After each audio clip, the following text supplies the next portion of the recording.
Coogs House. All right, it is senior night in Houston. The Houston Cougar men's basketball team is playing Wichita State and honoring the seniors beforehand. And I'm telling you right now, I think the Houston Cougars ought to score 100. You are Locked On Cougs, your daily podcast on the Houston Cougars, part of the Locked On Podcast Network, your team every day.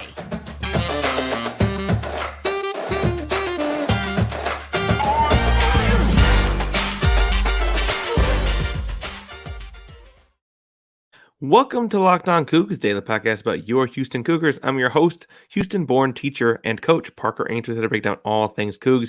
If you're a U of H fan or just a hater came to stop by, please be sure to subscribe down below. That way we can make sure you get the Cougs in your newsfeed each and every day. We appreciate you making Locked On Cougs your first listen of the day. Welcome back to the YouTube channel. Yes, we're shifting around a little bit in the background. Bluntly, in moving things around, there's now a crib in front of me. There's going to be a lot of ships in the background and in the Ainsworth household. So for now, the desk has changed angles, and at some point it will probably change locations, but that's where we are. I also want to point out that we are going to be giving away soon, because we're approaching 750 subscribers. Once we get there, we're giving away a Galen Robinson designed Letterman jacket for the city on the back, Houston Cougars, and a Cougar on the front. Really cool jacket, size extra large. We're going to be giving that away at 750. To make sure you subscribe to the way that we get there, and then also be commenting and liking videos so we know who to give it to. If after talking about senior night and the Houston Cougars playing the Wichita State Shockers, you have nothing else to say, mostly because I just had this argument. Tell me if you put beans on your nachos. All right, so in the first segment, I want to talk some about the game itself. I want to preview what to look for in Wichita State versus Houston, because if you recall, this was a trickier game, I think, than people might recall or might have anticipated the first time when you went up there to play Wichita. And the second and third segments, I want to talk about Marcus Sasser and the seniors as a whole, and then also Reggie Chaney and what we've heard about Darius Bowser so far this season. But first, let's jump in and talk some about the Wichita State Shockers and the senior night basketball game happening. After all the festivities that are senior night, there will be a basketball game. Now, this game, you may remember, finished at 70-61 in Houston's favor on the trip to Wichita, Kansas. Notably, this was a game that Houston trailed for a lot of the basketball game. Wichita State came out. Their fans showed up and showed out. And bluntly, Houston was kind of behind the 8 ball for a lot of the game. With about 10:22, or with exactly 10 minutes and 22 seconds left, Wichita State was up 6, 50-44. The next few offensive possessions for Houston were a Sasser to Jarace Walker banked in the 3, a Sasser layup, Sasser free throws, Jamal Shed to Walker for 3, Marcus Sasser to Walker for 3, and suddenly, in just 6 minutes of game action, at 4:27 left in the game, it was 57-54 Houston Cougars. That run propelled Houston to be up by really 11. Wichita State did get a dunk off as time was expiring, clock running out kind of situation. But that real burst at the end was interesting to watch. Now, if you remember this game, Wichita State came out the gates firing away early, made all 3 threes early from a kid named Jaquan Walton. He had the game of his life in this game the first time through. For what it's worth, he shot 50% from 3, and on the season, he is a 37% three-point shooter, right? Like, things they regressed the mean by the end and over the course of the season. Also worth pointing out that they shot the lights out in the first half from 3, and they are just a 30% shooting team from 3 on the season. Good for 347th amongst all Division I teams. But early, when they built that lead, it was certainly because it felt like they were never going to miss a 3 to start the game. And then slowly things regressed back to the mean, and they finished shooting the game an actual 15% from 3-point line.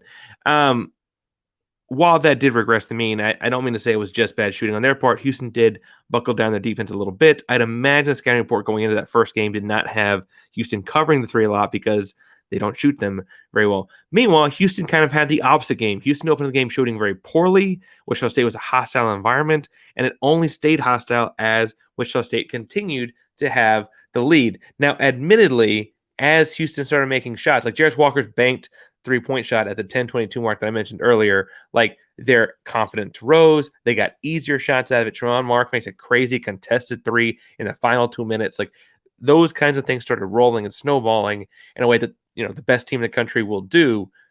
Not necessarily like the way you want to do it. You want to just do it out the gate, but it was certainly the way that it happened. Some keys to this game as I see them are that in the first matchup, a big part of what Wichita State did was get Juwan Roberts in foul trouble. His versatility on the floor is so important, both offensively and defensively. Being able to play the 4 and the 5 and be able to move his feet as well as he does is super important. Wichita State was really intentional about running some double drag sets that dropped a post, usually James Rojas, but sometimes Kenny Poto, down on top of him in the block and kind of targeting him to get him in foul trouble. This was that stretch of the season where he's kind of in foul trouble for 4 or 5 games in a row, right? So Wani, you got to stay out of foul trouble in this one. The other thing I will say is that stretch of 6 or 8 minutes at the end that I'm talking about where Houston really took the lead, never looked back and kind of ran away with this thing, went from down 6 to up 11, right? That was because they pushed the pace and they got their hands in passing lanes, hands on rebounds, hands in deflections, and ran. It was Sasser, it was Shed, it was Sharp, it was all the guys pushing. The other thing that has to happen is in the half court, the same aggression has to play out in getting downhill. I mentioned that the Sasser Walker banked 3, right, when Sasser kicks to Walker, like those are drive and kick kind of actions, and that's because they're getting feet in the paint, collapsing that defense as the step slower than Houston is, and getting the ball out of their hands into the hands of a 3-point shooter. I noticed this was a lot easier in the first game, and when they got the defense kind of shift side to side some. So like it might not be, if you don't get the fast break, an early shot clock possession. It might be work it left to right, right to left once or twice, and then attack because the defense is kind of like getting antsy and tired of playing. They collapse, you kick it, boom, 3, right? I do think it's worth pointing out, like Wichita State is a good team. We played them last. They were 11-11. Currently, they sit at 15-13. That means they're 4-2 since our last meeting. And one of those was a double overtime win. They've beaten a handful of decent teams in the American Athletic Conference. I do think it's worth pointing out, like they won a double overtime game. They won a, where'd it go? I just had it pulled up. They won a double overtime game. Oh, there it is. Against SMU at home. So, like we've seen SMU play. We frankly saw a game got competitive against SMU at their place. But they lost to Memphis. They beat Tulane. Like they're kind of up and down since they played Houston last. What I have to imagine is that a sellout crowd, if we can really show up for this one in the Fertitta Center, we can kind of get the same advantage that Wichita State had in their arena, right? They were one of the teams in America. When we talk about teams taking advantage of like, hey, we're going to sell the crowd and like put the bullseye on Houston for being the number 1 team in the country. I guess technically Houston was number 3 at that point, but they were soon to be number 1. And that was certainly what it felt like happened for Wichita State. Can we get that crowd flipped and get that same energy on our side? The other thing is that Jaquan Walton had 24 points. Now, he is a good basketball player. I don't mean to say he is not. He is averaging 14 on the season, right? If we can have some sort of a defensive adjustment, probably would help to have Juwan Roberts in the game more often, because that means you can kind of have him as that backline defense at the rim, which means your exterior guys can kind of press up more. All of that kind of thing works out in Houston's favor long term. I think that you can kind of keep him back down to reality and earth. I thought it was interesting this week in his, I think it was the Zoom call he did on Monday. On Tuesday. I don't think it was the radio call on Monday, but Kelvin Sampson said his most feared player, or the guy he was the most worried about, was the point guard, Craig Porter. Porter is a good shooter, 12.9 points per game, gets great rebounds for a guard, 6.4 rebounds. In the first matchup, Craig Porter had just 7 points and 4 rebounds and 2 assists and 5 turnovers, right? Houston turned him specifically over 5 times. And I would argue that in a game that was close for a lot of it, that kind of feels like the difference. I'd imagine Houston keys in on him again, both because Sampson said that and because that was kind of the spark to their offense, the fast break stuff off of those turnovers in the first one. In the second segment, I'll talk some about the senior class as a whole, as it is senior night, and some about Marcus Sasser. But first, let's talk some about FanDuel. Now, FanDuel is the number one sportsbook in America, and we're really excited for our newest partner here at Locked On Cougs. It's the midway point of the NBA season, and it's the perfect time to download FanDuel, America's number one sportsbook. New customers get a no-sweat first bet for up to $1,000. That's bonus bets back if your first bet doesn't win. Just download the FanDuel Sportsbook app. It's safe, secure, and super easy to use. Then you can bet on anything from the money line to point scores and threes drained. Now, I know we're talking NBA in that instance, but they do have the Houston Cougar game on FanDuel as well. Right now, they have Houston favored at 17.5. Houston is minus 17.5 and the over-under is set at 131. If you're good at math, what they're predicting there is something like around 75 to around 60, right? And it's going to be like, is it just over 17 when it's like, is it 60? Is it 63 to 78? Or is it 80 to 64? Like, what's it going to be around there? I'm telling you, I think Houston needs to score 100 in this game, not just for the style points, although I think the style points do go along with the selection committee. I think Houston, as far as their last game in Fertitta for the season, needs to go out with a bang. I think this is the kind of game where you finally start to see a bunch of guys shoot the ball well, continued movement. This is one of the most selfless teams in America. And we know that we've seen games where throughout this season where each and every guy goes off. We have yet to see a game where everyone went off at once. And I think it's kind of time for that to happen. I'm taking Houston. I'm taking them by 17.5. I'm going over 131.5. I'm telling you, do all that at FanDuel Sportsbook. Now, FanDuel will let you combine your bets for a bigger payout with same-game parlays, so don't miss a chance to get your no-sweat first bet for up to $1,000 in bonus bets when you go to FanDuel.com/lockedon. That's FanDuel.com/lockedon to learn more. Make every moment count with FanDuel, an official sports betting partner of the NBA. All right, now I want to talk some about the seniors as a whole, and then Marcus Sasser, and then the third segment talk some about big fellas Reggie Chaney and Darius Bowser, because I think Marcus gets all the headlines, and I want to make sure that those guys get their shine. But in looking at this class as a whole, I thought it was interesting. Frankly, a couple things. One, both Kelvin Sampson and his son Kellen Sampson spoke this week. Kelvin has his normal radio call Monday, Zoom call a couple days before the game on Tuesday, and so on and so forth. Kellen spoke with Pod Slamajama and Andy Yanez, and they both had very glowing things to say about the senior class. Obviously, this senior class is a class that showed up as freshmen, kind of like the turning point of the program. They weather the COVID storm. They get to the Final Four in 2021, right? A really, really like strong resume across the class as a whole. But I think the interesting thing was, well, let's start with what Kelvin said. Kelvin said that in building culture, it's about watering the roots. And once you've built it, the older guys teach the younger guys on their own. That's how you get to a player-led program. And he said that this senior class, when they were younger, i.e. Marcus and Reggie, that was kind of them getting taught the culture of this program by the upperclassmen, right?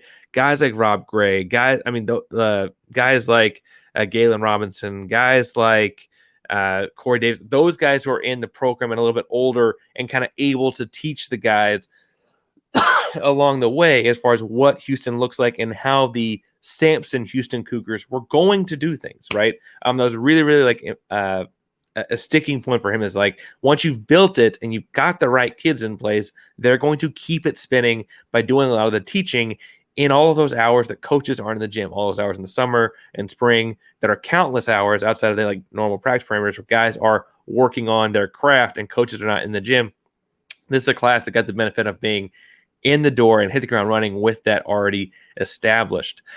Also worth pointing out that like to a man, each person on this in the senior class and collectively, they've been repeatedly described as incredibly selfless in various ways. We're going to hit on that with each one, but selfless is like a really powerful word that as a coach, you want everyone on your team to be selfless. But I wrote down a quote that Kelvin Sampson repeats over and over again when defining people as selfless, because I think it really sticks to, as coaches and athletes, what being selfless looks like at the collegiate level, at the collegiate athletic level. And he said, quote, that being selfless doesn't mean you think less of yourself. It just means you think more of others. Now, I think that's really powerful because we think of selfless as deferring, as giving up, as giving away. And that's not what you actually want out of athletes. You want supreme confidence because you want it to be earned supreme confidence out of all of your athletes, right? What Kelvin Sampson is saying is that being selfless, as Marcus, Chaney, Bowser, and the rest of the Cougars are, is actually about having so much positive thoughts about the guy you're kicking that ball to. Yes, Jarace has missed a couple threes, but when you're coming down and hitting the lane, you know you're going to kick it out to him. He's going to make the next one. You know he's going to do it. Having that much confidence in the other guy is thinking that highly of the other guys, right? And obviously, like, it's more than just kicking the ball to him on a driving kick, but that's kind of the vibe here, right? As far as Marcus Sasser goes, I'm going to go with Kelvin Sampson talking about him because Kelvin had some really funny things to say about him. Said that when he came in, he was a little pudgy, and that was like the first thing Kellen noticed because Marcus came in, dropped his bags off, and wanted to get in the gym right away and shoot the ball. That meant as a young assistant coach, Kellen's in there helping him get shots up, getting things set up, and so on. And his first thought was like, ooh, put on a couple pounds there, huh? Like, that was his first thought about Marcus out the gate. But after that summer, and after being worked by the staff that summer in the summer sessions, Sasser made a very intentional effort to never be out of shape again. In the time since, even when he was hurt, right, he's doing whatever he's allowed. If he can't move his foot, he's on the hand pedal to try and keep his heart rate up, like to try and stay in condition, right? If he can't move his shoulder, he's on the bike. Like, all those different things are ways that he's making sure he's in the best shape he can be time and time again. Kelvin Sampson went to a couple of younger Marcus Sasser moments that stood out, right? He talked about what he called the Georgia Tech moment, which was as a young freshman playing, Marcus had kind of earned 12 to 15 minutes a game early in the season, was getting that 12 to 15 minutes, and then they got to the Georgia Tech game, and he got no minutes. And generally speaking, he gets kind of shooting the lights out, playing very well, getting his 12 to 15 minutes. It's a nationally televised game. Suddenly, to get them all taken away, you typically have any kid, but especially a freshman kid that's been everything his whole life. And if you don't know Marcus Sasser's high school story, his uncles both played in the pros. His uncles and father all played college basketball. And his uncle's coach, they kind of run not all of South Dallas, but they're very important in high school basketball in South Dallas. And so I could understand why he'd be like, whoa, how am I not getting on the floor in the Georgia Tech loss, right? Like, how am I getting on the floor in that game? And instead, his maturity was to just approach work the next day as if he had to earn it all over again. He continued to earn his spot. A few weeks later, he's playing 15 minutes. A few weeks later, then he misses a game and comes back in. And he continues to work through things. That was a moment where Kellen sounds knew oh, this kid gets the bigger picture. That's why we went and got this kid. The other thing that Kelvin Sampson pointed out in talking about the selflessness of Marcus Sasser was in his, I believe it was sophomore year, DeJon Jarreau needs to play the point guard for them to be the best team they can be. Marcus Sasser will be paid to play point guard in the NBA next year, right? That is his natural. He's a combo scoring point guard, right? But to help the team, he had to slide over and play a new position. And while, I would say as the observer, it took him a little while to learn that spot in the flow of the offense. It certainly led to the best team they could have, as evidenced by the fact that they went to the Final Four. That was very clearly an impetus and a jumping start for that team to make it as far as they did. And I tell people all the time, talking about that Final Four, Houston played Baylor much better than Gonzaga played Baylor as far as the matchups go in the Final Four weekend in Indianapolis. Worth pointing out that hey, had they just been on opposite sides of the bracket that particular season, you might have had Houston playing Baylor in the final and not wouldn't have been that far off, right? I say that that's who Marcus is. I think the thing we also have to all realize about Marcus is most kids in his position last spring, right? Let's think through this. Major injury in his junior season. Okay. He's technically been on campus a number of years and has done a lot of things and a lot of winning at the U of H, right? 5-star kids are coming in to replace him, right? Those kids are already signed.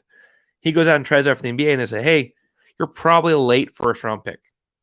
There's money in that. There's real money, real deal money in that. And bluntly, if I'm telling about my preference, those are teams that are winning games, right? Like you would be getting real deal money to make a real impact on winning games at the NBA level. What else could you want, right? And after hearing that, as a selfless leader, he was like, my job's not done. And he came back to Houston, and he's on a mission. They've won the regular season, the conference. They're looking to win the AAC tournament next weekend. And they got big goals to win the Final Four in Houston, cut down the Nets at home. Not just the Fertitta Nets they're cutting down Thursday night after the game's over because they won the regular season, whatever, but to cut down the Nets in NRG in April, right? Like he had that goal to come back, and he gave up. He passed on the chance to make real money and be on what could have been like an NBA playoff team kind of team to come back and do this because this is kind of what he started when he signed up to come here.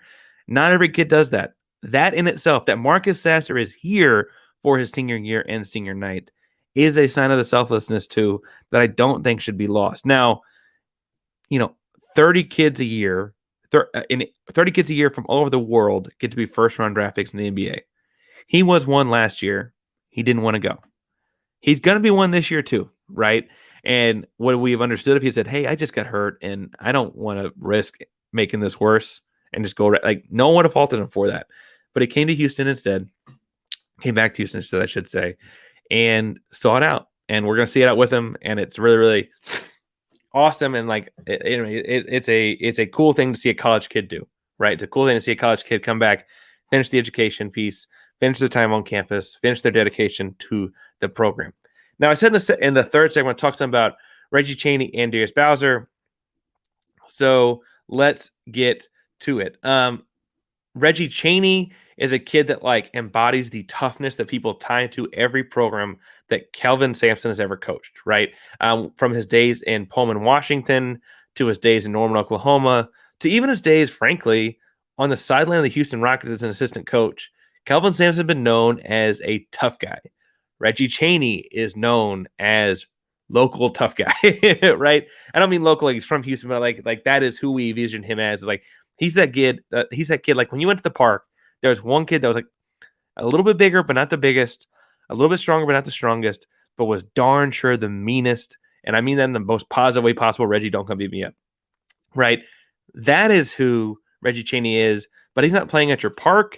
He's playing in the Final Four. Remember, Reggie Chaney started on that Final Four team and has selflessly taken a back seat to help develop other talented young bigs along the way, right? Could he have transferred out and found somewhere to go start? Absolutely. He started at Arkansas. This guy's a guy that had high-end potential from a young age. Instead, he took on a mentorship role and a leadership role here in Houston that doesn't require him playing a whole lot of minutes, right?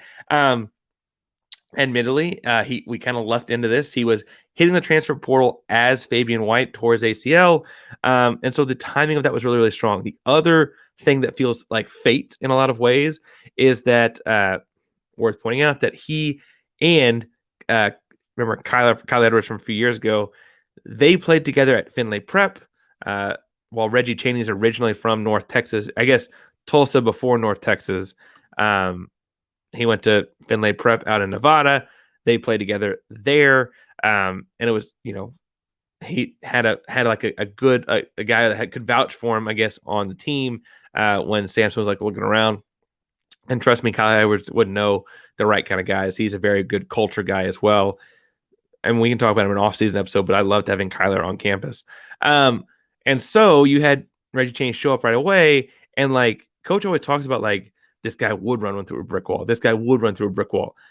There are times where I think Reggie Chaney is actually ready to run through a brick wall if that's what the stanza is below the basket. Like he is full speed all the time, leaping in the crowd, diving over fans, diving on the floor, getting his hands on the glass, whatever it takes to get dirty and get the ball back and help the team win. That is Reggie Chaney.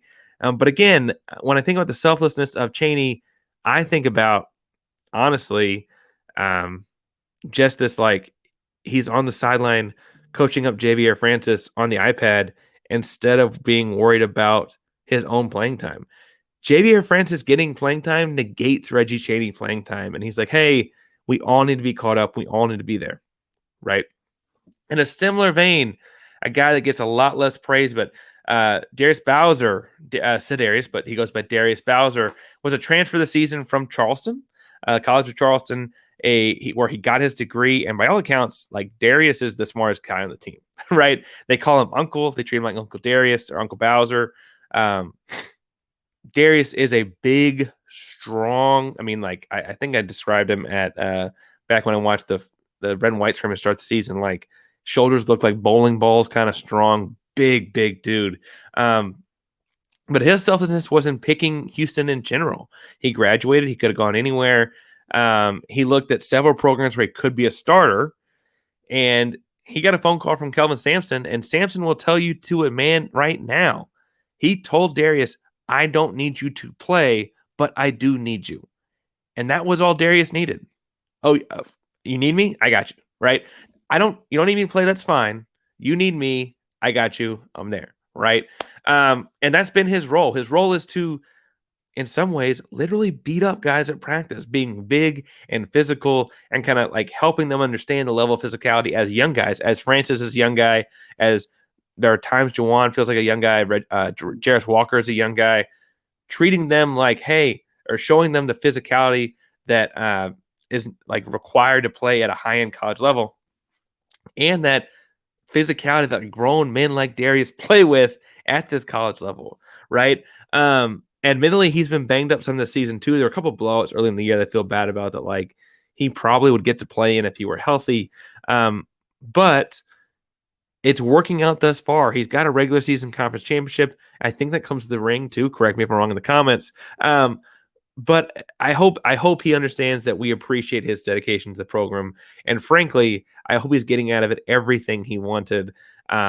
Because, like I said, he maybe couldn't have gone to a Power 5 school or whatever and started. But there were schools on the radar for Darius Bowser as a grad transfer that he absolutely could have gotten to actually play at.